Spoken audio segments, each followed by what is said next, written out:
Buenas noches a todos, bienvenidos a este nuestro estudio del libro de Mateo. Hemos venido estudiando la semana pasada que empezamos a estudiar algo que llamamos las evidencias del reino.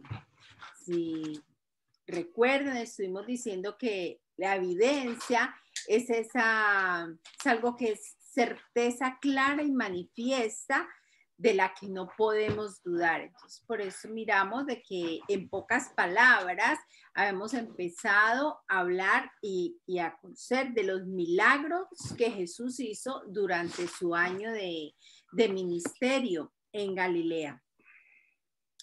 Entonces, estuvimos viendo cómo por medio de su enseñanza Jesús nos habló de la sanidad, Jesús hizo la sanidad a un leproso, que nos enseña de que Jesús no lo rechazó, no hizo ninguna excepción de él, por inmunda que pareciera esta persona, que era como lo llamaban en ese entonces, y la fe, también vimos la fe de un centurión, de cómo reconoció la autoridad de Jesús. Entonces, todo eso lo estuvimos viendo y llegamos como a la conclusión la semana pasada de que veamos de que para llegar al reino de los cielos se necesita la fe y el arrepentimiento. O sea, que fue la gran conclusión que sacamos de la semana pasada. Esta semana vamos a estar viendo más evidencias del reino. Vamos a estudiar varios versículos, del capítulo 8. Entonces vamos a empezar viendo esa primera parte. Dice, Jesús sana a mucha gente. Dice, cuando Jesús llegó a la casa de Pedro, la suegra de Pedro estaba enferma en cama con mucha fiebre. Jesús le tocó la mano y la fiebre se fue. Entonces ella se levantó y le preparó una comida. Aquella noche le llevaron a Jesús muchos endemoniados. Bueno, yo quiero mejor, es para leer del versículo 14 al 34, pero es mejor como irlo tomando por poquitos. Entonces, vamos a leer primero, ya vimos cómo Jesús sana la suegra de Pedro. Luego dice, aquella noche le llevaron a Jesús muchos endemoniados. Él expulsó a los espíritus malignos con una simple orden y sanó a todos los enfermos. Así se cumplió la palabra del Señor por medio del profeta Isaías, quien dijo, se llevó nuestras enfermedades y quitó nuestras dolencias. Entonces, aquí vamos viendo en estos pequeños versículos que leímos ahorita, podemos destacar muchas cosas, Una de ellas es que aquí se nota que Pedro era casado porque nos hablan de su suegra. Entonces, también podemos vislumbrar que su suegra era una buena persona, no como la fama que por sí se ganan las suegras. ¿Por qué? Porque estaba viviendo con ellos, estaba en su casa. Y otra cosa también que podemos rescatar es que Pedro estaba como preocupado por la salud de su suegra, anhelaba su sanidad. Esto, Spurgeon, Charles Spurgeon, un escritor, entonces él saca a relucir esto, en uno de sus escritos dice que esa suegra era una mujer especialmente buena, porque dice, ya que se le permitió vivir con ellos, y ver que Pedro estaba ansioso porque ella recuperara su salud. Es algo que destaca de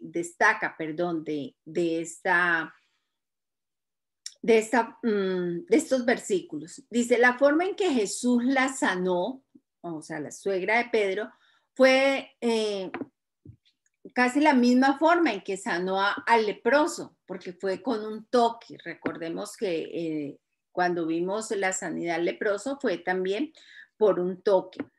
Pero aquí vemos, dice que él tocó su mano y la fiebre la dejó. Entonces fue un toque suave, no fue nada que diferente. Y la enfermedad, de pronto se dice que era una fiebre, no se sabía qué tenía, de pronto el leproso sí se veía todo su cuerpo, de pronto era una enfermedad mucho más grave, más visible la que tenía el leproso a la que tenía la mamá de la suegra de Pedro, pero de igual manera Jesús lo sanó y fue por medio del toque. Entonces, eso nos deja ver de que así sea grande o muy visible o como sea la enfermedad, Jesús siempre, Él tiene su manera de sanarnos, de tocar nuestros corazones. Y vemos de que Él cuidó de ella, así fuera algo muy leve, cuidó de ella, la sanó, como sanó al leproso que tenía una enfermedad mucho más grave. Entonces, esto nos da a entender de que para Jesús, de pronto también nuestros problemas, nuestras cosas, no hay un problema grande, un problema pequeño para Jesús. Él todo lo atiende, o sea, Él atiende nuestras cosas grandes como nuestras cosas pequeñas. Es una enseñanza que podemos sacar de estos versículos. También vemos la respuesta de esta mujer, ¿no? Porque dice que cuando ella, después de recibir esa sanidad, de recibir ese milagro, porque pronto entonces para ella eso fue grande, fuerte, pero entonces ella dice que ella se levantó y le servía. Ella no se quedó allí esperando, sino que ella, sintió la sanidad, bueno, es hora de actuar, es hora de servir, como de restituir el favor recibido. Entonces dice que la suegra, de Pedro mostró una respuesta adecuada para aquellos que han sido tocados por el poder del Señor. Ella inmediatamente lo hizo, fue algo espontáneo, o sea, algo que ella sintió dentro de sí. Entonces dice que servir a Jesús es una evidencia maravillosa de ser restaurado, de ser no solamente en la parte física, sino también en nuestra parte espiritual. Allí podemos aprender de este evangelio, de esto que hemos leído, que cómo debemos nosotros también aprender a responder a esa, de pronto Jesús no nos haya sanado, Dios no nos haya sanado de una enfermedad, pero puede haber sido restaurando nuestro hogar, restaurando nuestros hijos, nuestras vidas en una forma espiritual, no física. Y así como esa mujer que se levantó de esa sanidad física, que recibió ese milagro, ella empezó a servir. Entonces es una invitación también para nosotros empezar a restituir, no a devolver, no a pagar, sino como a, ¿cuál será la palabra? Agradecido, ¿no? Sí, el agradecimiento, ¿no? Entonces, bueno, yo ya recibí eso, entonces voy a servir, voy a dar. Es un llamado para eso.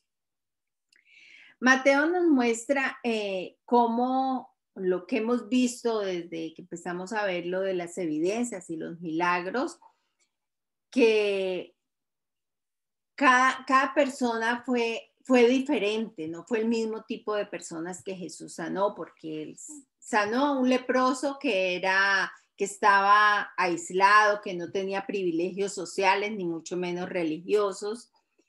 Sanó a un siervo de un oficial romano que era de los hombres que oprimían a Israel, o sea que tampoco tenía por decir, el derecho de ser mirado, de tener misericordia de ellos. También sanó a una mujer que estaba relacionada con uno de sus discípulos, como fue la suegra. Entonces, y más adelante también nos dice que a muchas personas las sanó, pero Jesús usó diferentes métodos para sanarlos. No a todos los sanó tocándolos, ni a todos los sanó de la misma manera. Por ejemplo, él le usó el toque que estaba prohibido con el leproso. O sea, era prohibido tocar a un leproso porque quedaría inmundo. Jesús usó ese toque. Luego, con la palabra sanó al siervo del centurión. Ahora vuelve nuevamente con el toque y sana a una mujer. Y luego vuelve, dice que usó la palabra para sanar a muchos de los que estaban allí con él. Entonces, de todo esto podemos decir que la sanación física es un área donde Dios muestra especialmente su soberanía y que Él hace las cosas como a Él le place. O sea, no hay como algo prescrito de que así se va a hacer la sanidad. No, él es libre de autónomo en sus cosas y Él hace las cosas como Él quiere, no necesariamente como nosotros queremos. Muchas veces uno ora por sanidad, una persona y uno dice, ay Señor, que sea esto, que sea aquello, pero no, el Señor tiene la soberanía para hacerlo como Él quiere y aquí no lo mostró, no lo enseñó. Unas veces fue por el toque, otras veces fue por medio de la palabra. Uno tiene que darse cuenta de que no hay, digamos, como un secreto y a veces hay personas o hay ministerios que tratan como de cuadrar las cosas como De ser como un modelo un modelo, o prescrito, sea, ¿no? sí, o sea, si Dios entonces sanó a un ciego escupiendo en el barro, entonces ya todo el mundo empieza a escupir en el barro, porque ese fue el método, pero yo creo que Dios, precisamente para que eso no pasara y para que no hiciéramos las cosas como se hacen ahora, Él utilizó varios métodos. Otra cosa que quería hablar es acerca de lo de la sanidad de la suegra. No sé si puedo hablar de eso. ¿Ya Sí, está ahí? sí, sí. Entonces, es algo que nosotros tenemos como en el corazón de retribuir algo en compensación de tanto favor que nos ha hecho el Señor. En el caso particular, yo creo que nosotros todo lo que hacemos lo hacemos básicamente por ese agradecimiento, porque de donde nos sacó el Señor a nosotros, es algo que uno por agradecimiento hace esto. Muchas veces las personas piensan que la motivación que hay para hacer uno, por ejemplo, los audios, para hacer las prédicas, para estar uno predicando y estar gastando tiempo, porque esto demanda demasiado tiempo. Para hacer esta lección, mi esposa estuvo todo el día leyendo y estuvo estudiando y estuvo para hacer una sola lección. Y es tiempo, es dinero, porque de pronto ella podría estar haciendo un trabajo diferente y tú pudieras estar recibiendo algo de dinero, pero preferimos hacer esto por agradecimiento a Dios, así esto no nos represente dinero. Y eso es lo que hizo la mamá de Pedro, la suegra de Pedro, que ella en gratitud empezó a servirle a Dios. Nosotros en gratitud por todo lo que el Señor nos ha dado, es que nosotros hacemos lo que hacemos y muchas veces, a veces es ingrato porque uno se esfuerza mucho por hacer cosas y muchas veces ni siquiera la gente lo mira, pero a nosotros no nos importa. ¿Por qué? Porque estamos devolviendo un poquitico de tanto favor, de tanta bendición que el Señor nos ha dado. En el caso mío, yo estuve a punto de suicidarme y si estoy vivo hoy es gracias a Él. Entonces, son cosas que uno agradece al Señor y eso lo impulsa a uno a hacer. La palabra de Dios misma dice que al que más se le ha perdonado, más ama. Y cuando uno más ha caído bajo es cuando uno verdaderamente uno agradece, porque es de pronto una persona que se le ha perdonado un poquito. No, pues que ha sido... El mío fue tan chiquitico. Soy chiquitico, entonces como que, pues sí, ¿no? Pero cuando uno sí ha caído bastante bajo y el Señor lo levanta, entonces yo creo que eso también ayuda mucho para que uno también devuelva en algo lo que el Miren Señor nos ha dado. que Charles Spurgeon resume eso y él dice, en el momento en que el Señor Jesucristo salva un alma, le da a esa alma la fortaleza para su servicio designado. O sea, ahí está la palabra servir, de devolver, de hacer las cosas, de cumplir, entre comillas, cumplir ese propósito que Dios puso en cada uno de nosotros. Y, y aquí queda resumido, o sea, es como la señora fue sana, devolvió que el servicio. Entonces es una invitación para todos. Cuando alguien tenga algo que decir, bien pueda. Continuemos viendo más versículos. Ahorita vamos a ver del versículo 18 al 22. Dice, cuando Jesús vio a la multitud que lo rodeaba, dio instrucciones a sus discípulos de que cruzaran al otro lado del lago. Entonces, uno de los maestros de la ley religiosa le dijo, Maestro, te seguiré a donde quiera que vayas. Jesús le respondió, los zorros tienen cuevas donde vivir y los pájaros tienen nido, pero el Hijo del Hombre no tiene ni siquiera un lugar donde recostar la cabeza. Otro de sus discípulos dijo, Señor, deja que primero regrese a casa y entierre a mi padre. Jesús le dijo, sígueme ahora, deja que los muertos espirituales, entierren a sus propios muertos. Para empezar, podemos notar que aquí se dice que la popularidad de Jesús estaba creciendo, pero sin embargo había algo, era que él no siguió a las multitudes, él no buscó hacerlas más grandes, más bien parecía que como que evitaba como ser rodeado de mucha gente, él no quería aprovecharse de eso, porque de pronto lo que siempre hemos dicho, la gente lo buscaba era por ese beneficio y queriendo de pronto estar viendo la persona que iba a derrocar el imperio romano, que los iba a gobernar. Era eso la búsqueda de la gente. Entonces, pues con todo lo que Jesús estaba haciendo, con todos los milagros que la gente estaba oyendo y que por eso lo seguían, podía haber sido de pronto muy llamativo querer ser discípulo de él. Pero Jesús, aquí se ve que él recibió como muchas ofertas espontáneas, ¿no? Decían, te seguiré, Jesús, yo quiero ir. Pero bueno, en este estudio se nombra mucho a Charles Spurgeon, que dice que él dice algo muy interesante, dice, me imagino que este hombre pensó, bueno, ahora soy un escriba, si me uno a esta compañía seré un líder, era lo que él estaba pensando en que iba a hacer. Percibo que con solo pescadores, la mayoría de ellos, si entre ellos yo seré una gran adquisición para esta pequeña banda. Sin duda seré el secretario, puedo pensar. Quizás haya pensado que había algo que sacar de esa posición. Hubo alguien que lo pensó así. De pronto es algo que aún podemos ver en la actualidad, como algunas personas buscan en el evangelio, es eso, como el reconocimiento, la posición, el poder, pero no necesariamente están siguiendo a Jesús por cumplir su propósito, por hacer las cosas, sino como por un bienestar común, por lograr una posición. O por dinero, mucha gente lo hace también por dinero.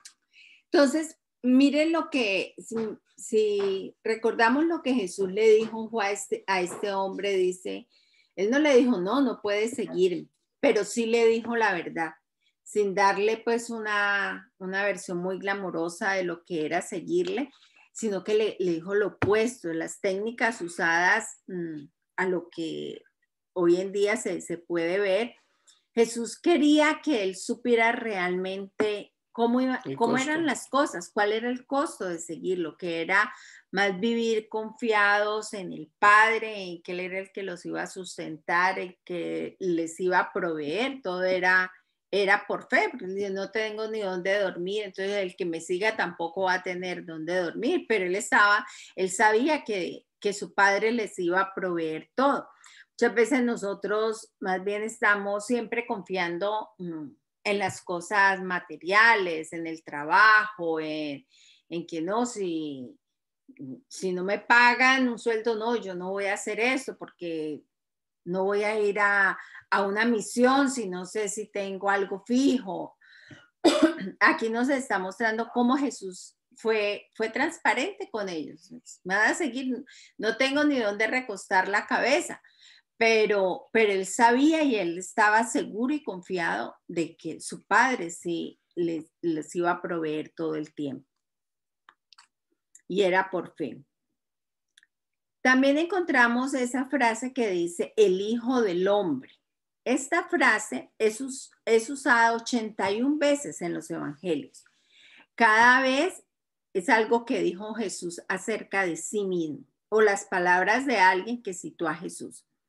Es una frase importante que se usó para describirse a sí mismo. La usó como un título que se reflejaba tanto la gloria como la humildad del Mesías.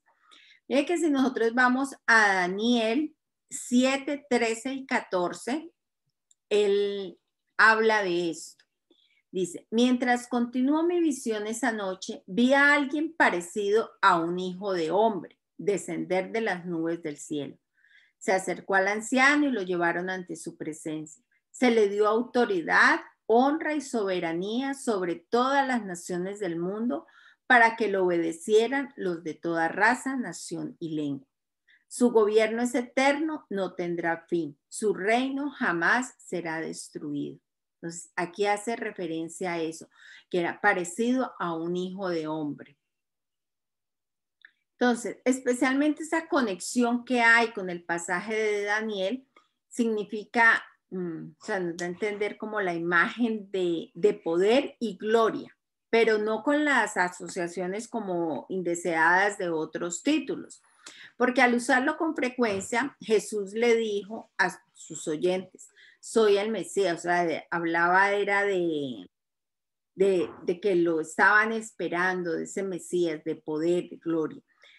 Luego también estamos viendo el ejemplo de otro seguidor, el cual le pide a Jesús más tiempo para poder seguirlo. O sea, le dice, no, pues espera que entierre a mi padre, pero él literalmente no estaba hablando de que su padre estaba muerto y lo iba a llevar al cementerio. Estaba enfermo. O que estuviera enfermo, sino que él le pide más tiempo para poder ir, o sea, le está como pidiendo permiso para más adelante, ya cuando ellos se mueran, cuando mi papá muera, entonces ahí sí te sigo. Esta semana mi esposo colocó ¿cómo es que se llama la prédica? ¿De cuál? La de antes. Ajá, que refiere mucho, tiene como mucho parecido con esto, ¿no? Que muchas veces nosotros pedimos ese tiempo y aquí él está pidiendo por un periodo indefinido, porque él no sabe si su papá se va a morir mañana, si se va a morir en un mes, 2 meses, un año. Dice, no, espérate hasta que yo entierre a mi padre. El hombre quería seguir a Jesús, solo que no hoy, no era ese día, sino que necesitaba hacer muchas cosas. Él sabía que era bueno y que debería hacerlo, pero pensó que había una buena razón por la cual no hacerlo ahora y dijo, bueno, quiero estar con mi familia, quiero estar con mi papá hasta. Entonces ya después de eso, sí te puedo seguir. Pero Jesús solicitó que el hombre lo siguiera ahora y claramente estableció el principio que las obligaciones familiares o cualquier otra obligación no debemos de ponerla delante de Jesús, que Jesús Dios debe ser lo primero. Hoy en día muchos de nosotros estamos llamados, todos estamos llamados a seguirlo y Jesús, Dios quiere eso, que Él sea el primer lugar, que le demos a Él la prioridad en todo. Y mi esposo lo ha enseñado en muchas prédicas, en talleres, se ha enseñado cuál es el orden de las cosas. Primero es mi relación con Dios, luego va mi pareja, ya luego van mis hijos, ya luego va la familia extendida, el trabajo, todas las demás cosas. Pero siempre desde aquí Jesús también nos está enseñando que Él quiere que la relación con Él sea antes que todo, antes que los demás. Ahora, lo que de pronto no decía el Señor en ese momentico es, o le está pidiendo a uno que deje su familia botada y se vaya uno al ministerio. Tampoco uno puede ser responsable, ni Dios está llamando a eso, sino que el Señor tiene específico a determinadas personas a llamarlos a tiempo completo. No todas las personas, yo quisiera estar tiempo completo, pero pienso que todavía no ha sido el momento. He tratado de hacerlo, no se ha podido y yo digo, el Señor tendrá su momento si Él quiere que yo lo haga a tiempo completo. Si no, pues hay que esperar. Pero miremos la comparación, por ejemplo, con Mateo. Mateo era un cobrador de impuestos, era un tipo que tenía una posición económica buena, estaba ganando buen dinero. Le dijo, hey, Mateo, hijo de Alfeo, sígueme. Y él mismo agarró y lo siguió. No empezó a preguntar. En el Antiguo Testamento, cuando Eliseo fue llamado, lo que hizo Elías fue que le tiró el manto, se lo tiró inmediatamente, y él lo que hizo fue agarró las yuntas de los bueyes y las quemó y sacrificó los bueyes.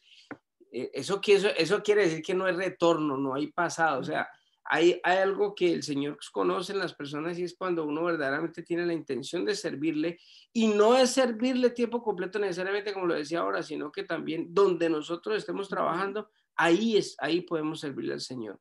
¿Cómo nos comportamos? ¿Cómo lo hacemos? Si tenemos una iglesia, ¿cómo vamos a servir en la iglesia? Llegar uno temprano, poner los dones a disposición de la iglesia. No es de la iglesia, es del Señor. Porque yo, ¿cómo le sirvo al Señor? O sea, si el Señor me ha dado tanto, si yo estoy agradecido, si yo quiero agradarle al Señor, pues yo tengo la manera de hacerlo, y es precisamente sin necesidad de dejar de hacer algo, pues hombre, hacerlo concatenadamente, ¿cómo dice? Paralelamente las dos cosas, ¿no? Yo trabajo tiempo completo, para mí es difícil, no es fácil, pero trato de servir lo que más pueda al Señor. A veces se siente uno tan agotado, pero yo sé que el Señor le da a uno siempre fuerzas y fortaleza cuando uno se dispone, y todos trabajan, los que también vienen y predican aquí también trabajan, y también tienen su tiempo y también tienen ocupaciones, pero es dedicarle tiempo, esforzarse un poquito para que el Señor tenga esa prioridad. Tengo 2 capítulos más. Sí. Bueno. Entonces, ahí podemos ver, ya queda resumido, yo creo que quedó clarita esa parte. Para continuar, vamos a ver los siguientes versículos cuando dice, Jesús calma la tormenta. Luego Jesús entró en la barca y comenzó a cruzar el lago con sus discípulos. De repente, se desató sobre el lago una fuerte tormenta, con olas que entraban en la barca, pero Jesús dormía. Los discípulos fueron a despertarlo. Señor, sálvanos, nos vamos a ahogar, gritaron. ¿Por qué tienen miedo?, preguntó Jesús. ¿Tienen tan poca fe? Entonces se levantó y reprendió al viento y a las olas, y de repente hubo una gran calma. Los discípulos quedaron asombrados y preguntaron, ¿quién es este hombre? Hasta el viento y las olas lo obedecen. Entonces, para hacernos una idea más clara de esto, vemos que el pueblo de Capernaum estaba junto a la costa del mar de Galilea. Jesús, como muchos de los galileos, pues estaban ya familiarizados con las barcas y la vida cerca del mar. Recuerde que muchos de ellos eran pescadores. Y este mar era bien conocido por sus tormentas repentinas y violentas. Entonces, la severidad de esta tormenta fue muy evidente por el hecho de que los discípulos, como les decía, que muchos eran pescadores experimentados, estaban aterrorizados. O sea, tuvo que ser algo más fuerte de lo normal para haberlos asustado tanto. Entonces, ellos que decían, Señor, sálvanos. Y aunque los discípulos estaban desesperados, Jesús estaba durmiendo. Me imagino que en toda la barca se sentía la marea fuerte, la tormenta que estaba pasando. Y pues a ellos debió parecerles extraño el que él pudiera estar dormido en medio de toda esa tempestad que estaban viviendo. Entonces, aquí vemos cómo Jesús, en su parte humana, él necesitaba dormir, y está mostrándolo aquí su humanidad, ¿no? Estaba cansado, bueno, voy a dormir. Él se cansaba y necesitaba dormir donde pudiera, si era debajo del árbol, en una cama, en una carpa, donde fuera, independientemente de las circunstancias, de lo que fuera, él sentía sueño. Entonces, esto también nos demuestra de que él está tan confiado en su padre que él sabía que él siempre lo estaba cuidando y que podía dormir aún en medio de la tormenta. ¿Y cuál es la respuesta que Jesús les da a sus discípulos? Él les pregunta es sobre su fe.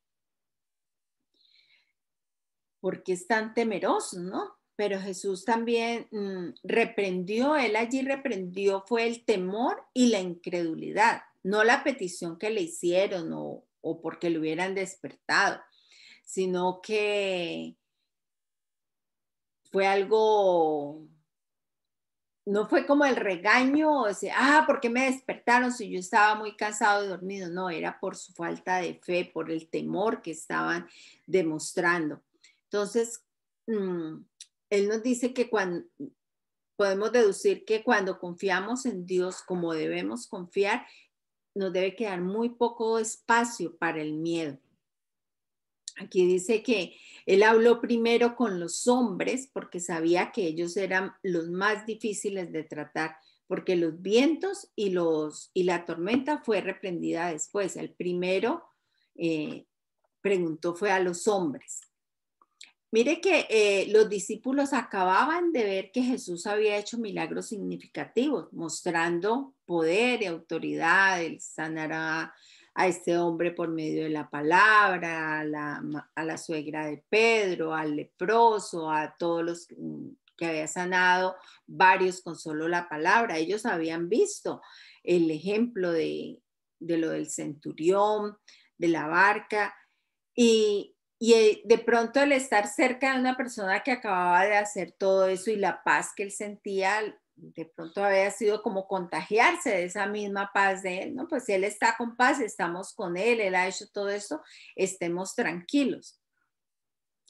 Y en ese lapso, en unos momentos, los discípulos vieron fue la humanidad completa de Jesús, o sea, su sueño profundo, su parte humana, su plenitud, su paz, esa deidad.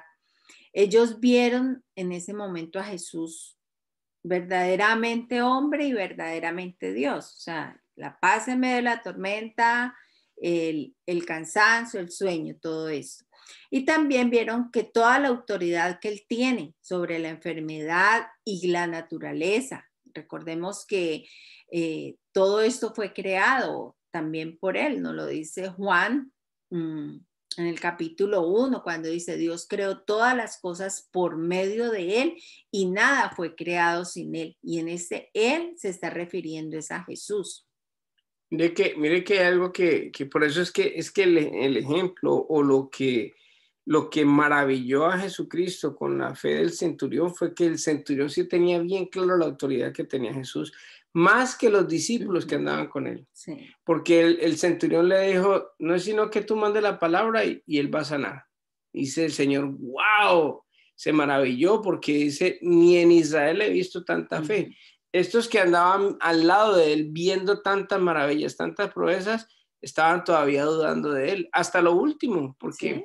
Porque él, cuando lo crucificaron, cuando lo agarraron, todo el mundo salió esparcido y desilusionado porque estaban pensando de que no, pues se perdía el tiempo, se perdía la plática, porque ellos, como decía mi esposa, ahora ellos estaban confiados era de que él iba a derrocar al Imperio Romano y no era que venía a establecer el reino de Dios aquí, que es muy diferente y está por encima del reino romano, porque el reino romano ya desapareció, ya Roma ya no es quien fue, ya es ahorita un simple país pequeñito, pero el reino de Dios se está estableciendo más y más y más todavía, porque es un reino de amor.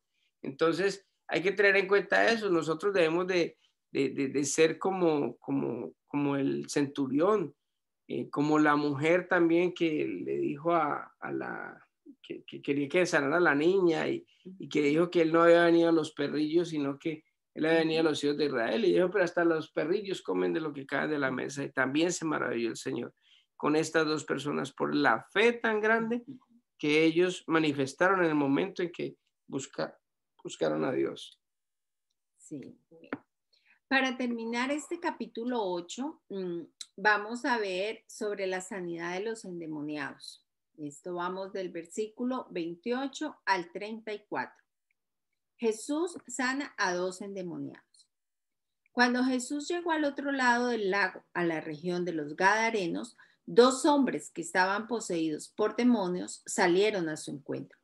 Salían de entre las tumbas y eran tan violentos que nadie podía pasar por esta zona. Comenzaron a gritarle: ¿por qué te entrometes con nosotros, hijo de Dios? ¿Has venido aquí para torturarnos antes del tiempo establecido por Dios? Sucedió que a cierta distancia había una gran manada de cerdos alimentándose. Entonces los demonios suplicaron: si nos echas afuera, envíanos a esa manada de cerdos. Muy bien, vayan, les ordenó Jesús. Entonces los demonios salieron de los hombres y entraron en los cerdos, y toda la manada se lanzó al lago por el precipicio y se ahogó en el agua.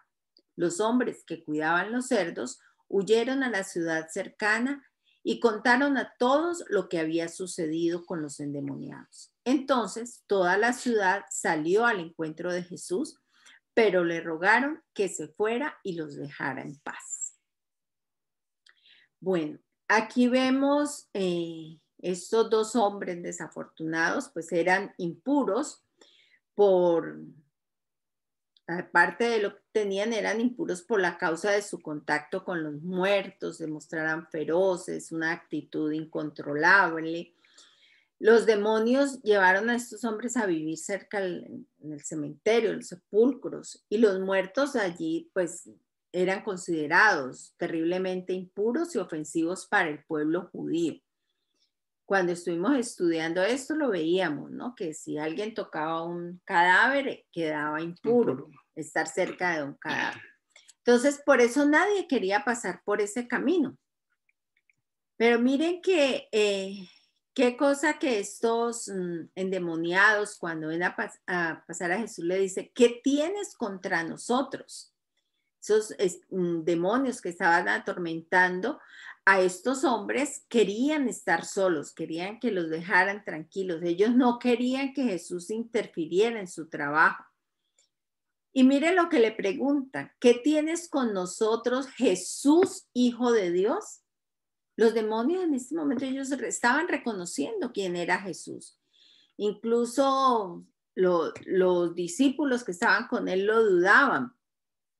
Que mire que en el versículo 27, cuando lo de la barca, ellos preguntaron: ¿quién es este hombre que hasta los vientos lo obedecen? O sea, no tenían esa duda. Y en el versículo 29, los demonios lo llaman Jesús, Hijo de Dios. ¿Has venido acá para atormentarnos antes de tiempo? Estos demonios también sabían que ellos tenían como un destino ya marcado, que iban a ser expulsados, que iban a tener un sufrimiento eterno, que iban a morir, pero ellos querían la libertad y hacer todo el daño que pudieran hacer antes de su tiempo. Ellos sabían que tenían un límite de tiempo y por lo tanto trabajaban duro para poder hacer todo el mal que pudieran, que es lo que el diablo siempre ha tratado de hacer, de trabajar rápido en cada persona y tratar de hacer el mayor daño posible. Entonces vemos cómo Jesús lanza esos demonios, les dice: sí, se quieren ir a los cerdos, váyanse. Ese hato de cerdos, pues no debió ser posesión de los judíos, porque los judíos no tenían nada que ver con los cerdos, sino que era propiedad de los gentiles. Decápolis. Ajá. Entonces, los cerdos eran impuros para los judíos, no deberían de haber estado allí. Incluso si un hombre gentil era el dueño. No hay nada realmente como comparado en la Biblia, pronto no sé si lo hay así, pero echar demonios de un humano a animales, creo que es la única parte que se nombra de eso. Pero Jesús tenía como una buena razón para hacer esto y había una enseñanza que iba a dar. Y dice, de que el hecho de que los demonios condujeron inmediatamente a los cerdos a su destrucción, ayuda a explicar por qué Jesús permitió que entraran en los cerdos. porque todos supieran la verdadera intención de los demonios. Ellos querían destruir, su misión era destruir debido a que los hombres, nosotros somos hechos a imagen y semejanza de Dios. Entonces, no podían hacerlo tan fácilmente con los hombres, pero la intención de los demonios era matar y destruir. Sigue siendo, el diablo vino para robar, matar y destruir. Entonces, qué triste ver cómo el pueblo le pide a Jesús que se vaya de esa región. Esos cuidadores de los cerdos contaron todas las cosas y de pronto toda la ciudad salió al encuentro de Jesús, pero Jesús sabía qué esperar, él sabía qué iba a pasar. De pronto los discípulos, de pronto al ver venir la gente, dicen, no, pues el pueblo viene contento, vienen a celebrar que se echaron los demonios, que estos dos hombres fueron sanos, de que venían era a celebrar. Pero estos dos estaban más interesados, estas personas estaban más interesadas en los cerdos, que era como en lo que estaban trabajando, que en las personas.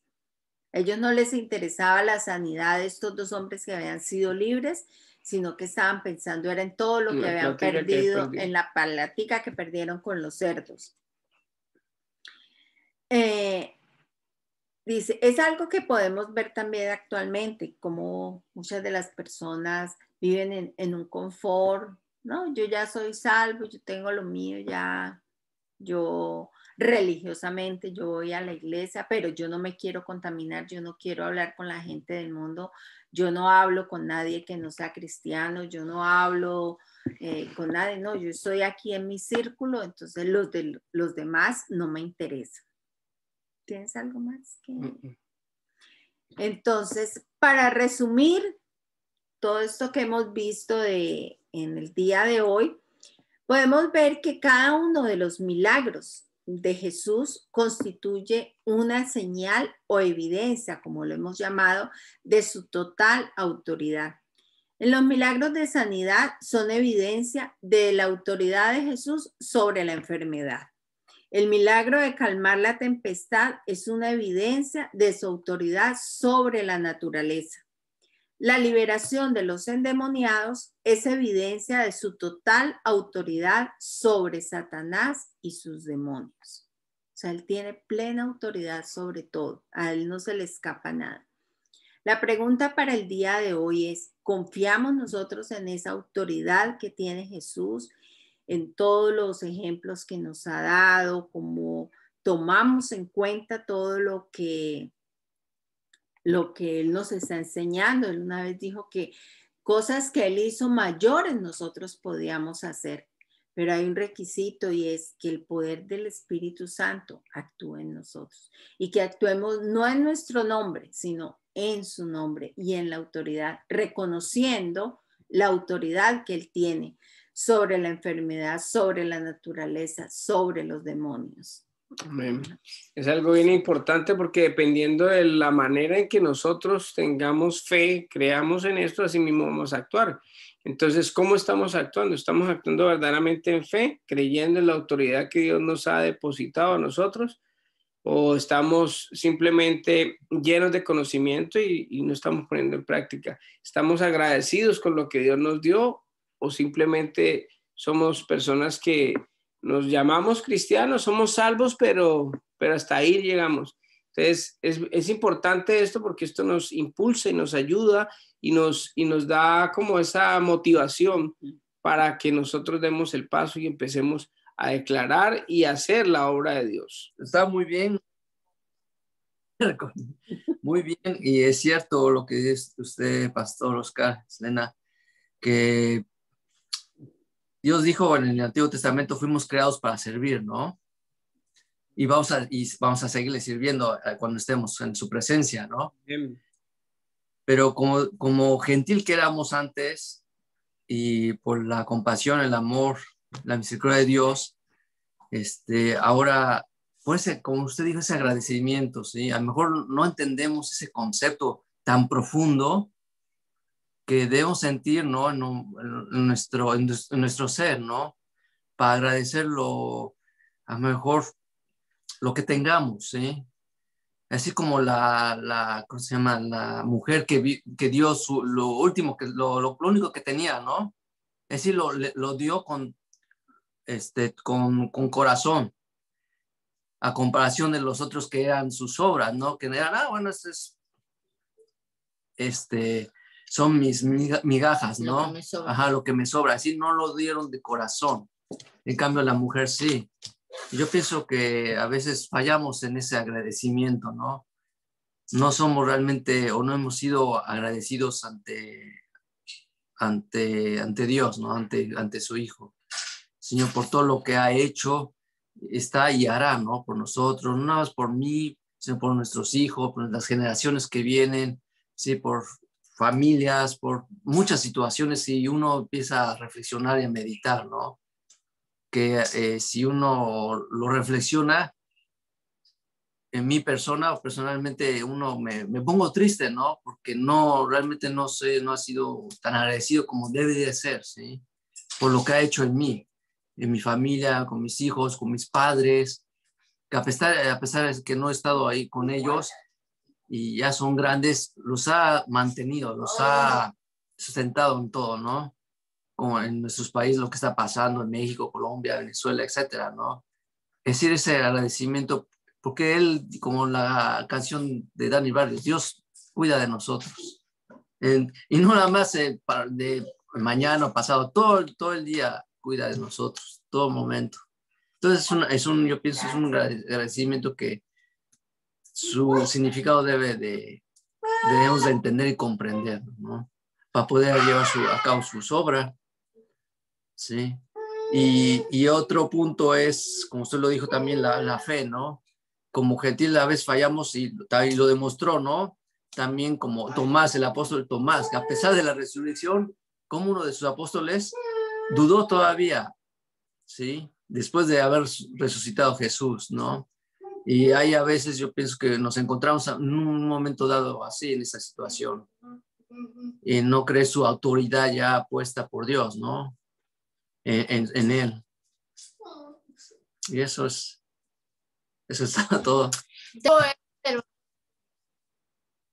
Ay, bueno, he observado también que nosotros queremos ver la gracia, el favor de Dios, la bendición, pero es que es imposible verla si nosotros no cumplimos con requisitos que Dios nos ha enseñado en la Biblia, como un corazón limpio, como el creer, el tener fe, el estudiar la palabra, conocerlo. No podemos, o sea, es algo que no se puede dar. Mucha gente se desanima, se desalienta y se queja incluso, ¿no? Pero si ellos quieren lo fácil, si nosotros no nos alineamos a los estatutos, a lo que Dios nos dice, porque nos ama, si no lo hacemos, no vamos a vivir como quisiéramos. Pero tan fácil es hacerlo, comenzar a conocer a Dios, estudiarlo, conocerlo en toda la extensión de la palabra, nuestras vidas cambiarían, tendríamos gozo. Me gusta mucho cuando yo aprendo aquí leyendo la palabra, me gozo, mi perspectiva de la vida cambia. Yo quiero agregar algo, ahorita lo que estaba diciendo David del agradecimiento, yo creo y siento, por ejemplo, en nuestro caso, en mi caso sobre todo, cuando llegamos aquí a Canadá, tuvimos tantas bendiciones y seguimos teniendo bendiciones de gente tan linda y desinteresada que ha hecho tanto por nosotros a lo largo de este tiempo.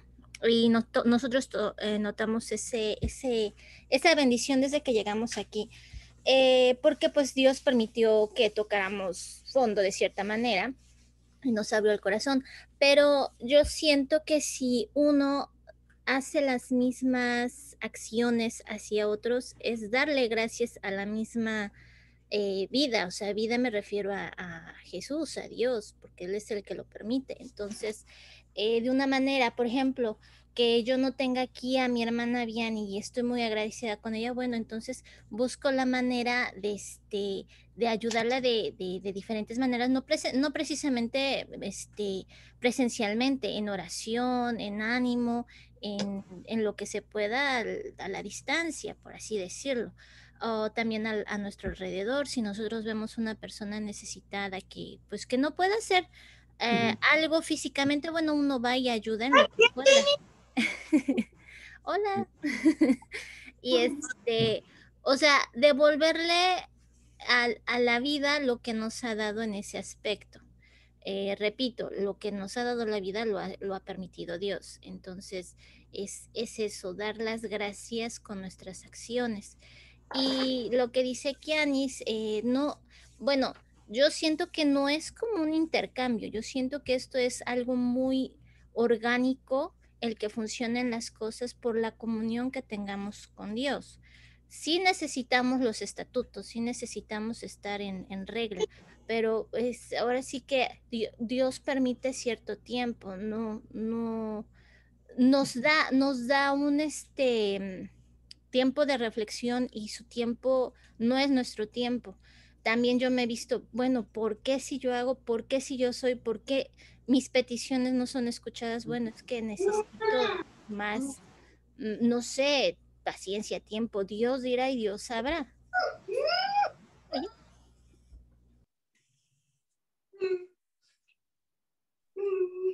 Sí, lo importante que tenemos que tener en cuenta también es que una forma de agradecimiento, cuando hablamos de servicio al Señor, es básicamente como llevar el mensaje de salvación a las personas, porque, o sea, en gratitud yo doy de lo que yo he recibido, pero lo más importante es que las personas conozcan a Dios, que lo más importante es que las personas se salven. De hecho, cuando uno ora por una persona, uno debe de primero orar por su salvación.